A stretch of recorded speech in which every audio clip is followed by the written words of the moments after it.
Hello everyone, I'm Tania, and welcome to the special edition of Baltimore Fam Weekly News. Today, I'm sitting with local Baltimore residents Chris Griffin, Imani Rashida, Darius Robinson, and we shall be sharing their opinions on Trayvon Martin's verdict and what the verdict meant for Black people around Baltimore City. Where were you guys when you first heard the Trayvon Martin verdict, and how did it affect you all? Let's start with Chris. I was actually on Facebook. I had been following the trial all week, but that day I had taken a break, and later in the evening I went on Facebook and it was just lit up. Everyone was putting up statuses about their opinions and their feelings, and truthfully I wasn't surprised, looking at the justice system in America anyway and how we are treated. So it really didn't surprise me. Imani? I was at home and I saw it on the television as they announced it, and I was shocked and disappointed because I thought that we actually had a chance of beating this and getting justice for our people and Black men, young Black men specifically. So I was disappointed in the judicial system. Darius? I was in the car on my way back from Hershey Park, and I heard the news, and that was it. How does the Trayvon Martin verdict affect the Black man today? What do you have to say about that, Chris? Well, I think it basically still shows us how we are viewed in this world. When we look at 58 years ago with the case of Emmett Till, we look at lynchings, we look at the Dred Scott decision, we look at how our people have been ostracized in this society since we first arrived in the 1400s.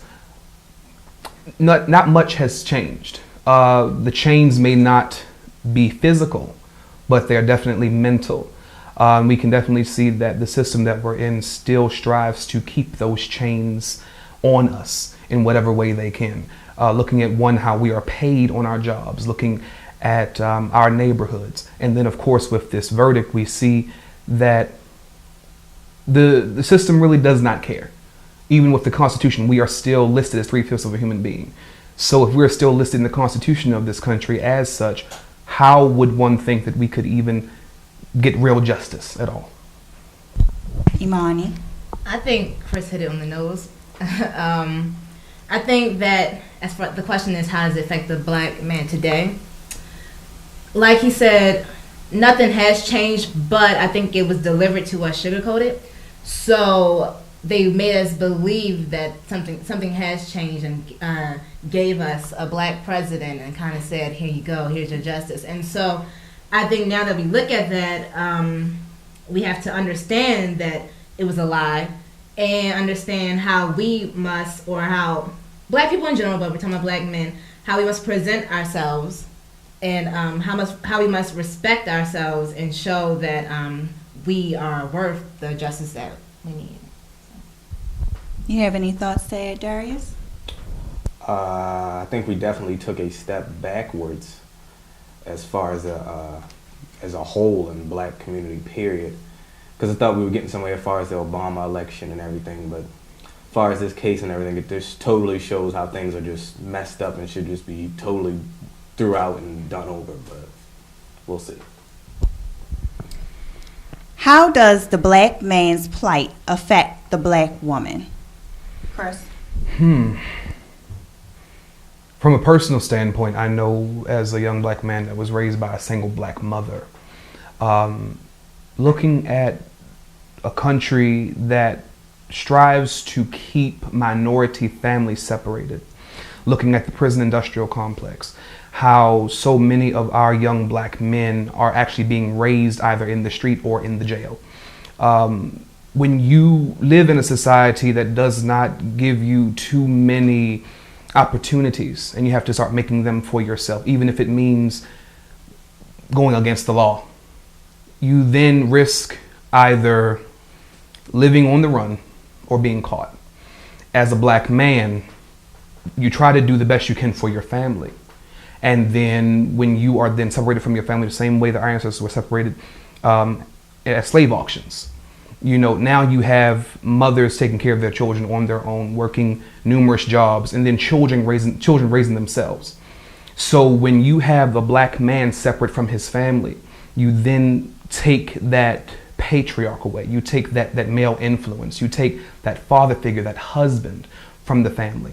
So you no longer have black women who become wives. You have black girls that become baby mamas. Imani. I think that looking at it in another angle, I think that black women should learn how to not put down the black man, because a lot of us are quick to do that. So I think that even if we see a black man who we feel is not up to par, we should take them and uplift them, not change them, but help walk with them and talk with them and show them that they are respected by at least by their own people, you know. So I think that the support system from the black woman needs to really be strengthened, and we need to understand that. How about you, Darius? I just think we need better role models. I don't think that black men or black women have, I mean, we do, but we don't have enough people to look up to or to want to inspire to be like. So I would think that just better role models, and, you know, more so wanting more for yourself, you know, rather than to be a baby's mama or, you know, a typical girl around the way or something. Want more for yourself, and I think, you know, that just want more for yourself is all I can really say.